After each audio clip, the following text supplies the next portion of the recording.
Not everyone in Wyoming harmonizes so well with nature. Some people would much rather nature harmonize with them, and so they try to make every place look exactly like the place they just left. This is Gillette, Boomtown.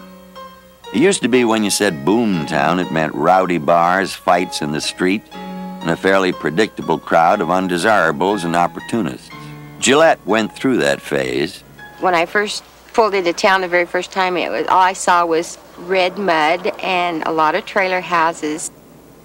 The people who come to Gillette these days are investing in their future.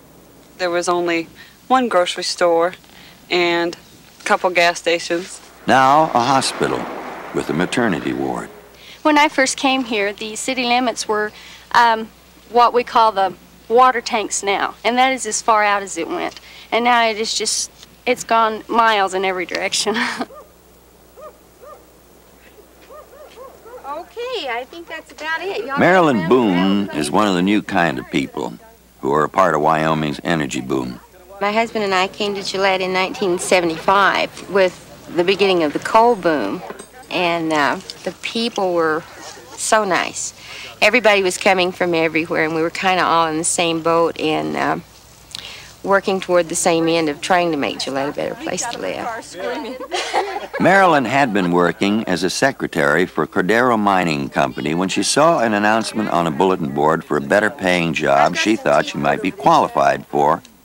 So she applied, went for an interview, and by the next Monday, she had found her niche. This is the truck that I spend 8 hours a day in, 5 days a week out here at Cordero Mining Company. You've seen it and you can tell it is just almost unbelievable. It's so big. It feels like you're driving an apartment house. When my husband was alive, he used to get a big kick out of the fact that I drove this truck, because we'd be out in public somewhere and I'd be all dolled up in my velvet jacket and skirt and all this, that, and the other, and he'd say, "Do you know what this lady does for a living?" And then he'd pull out a picture and show them a picture of me beside my truck out here.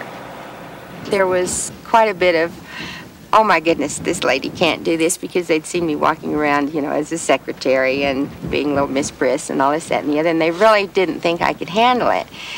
And it made me very determined to show everyone that I could, and I had a rather rough learning period, and they did too. There's something exhilarating about driving a 280-ton vehicle. The size is incredible. You can't believe how big they are until you get upon them and really see what it's like. And after you've driven it a little while, you get to feeling like that you can intimidate anyone.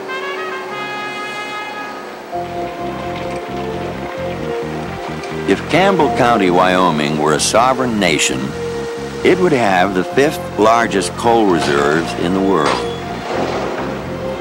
There are 1 trillion tons of coal here, in seams 100 feet thick, enough to power the United States for the next century. It's high-quality coal, too, without the sulfur that causes acid rain. A virtual river of this coal flows to the Midwest, where it's burned to make electricity. It is no longer possible for a mineral company to come into Wyoming, pull out the wealth, and leave nothing but a big hole in the ground. Now they must pay taxes and put the land back the way it was. The people of Wyoming have insisted on having a voice in their own destiny and a bigger piece of the pie. When I first decided to come to the pit from the secretarial pool, a lot of the administrative people made the remark to me, "But you'll get so dirty." And of all the things that they could have thought of to object, I thought that was the silliest I could think of. So my standard reply was, "But with the good salary that I'm making, I can buy a lot of soap."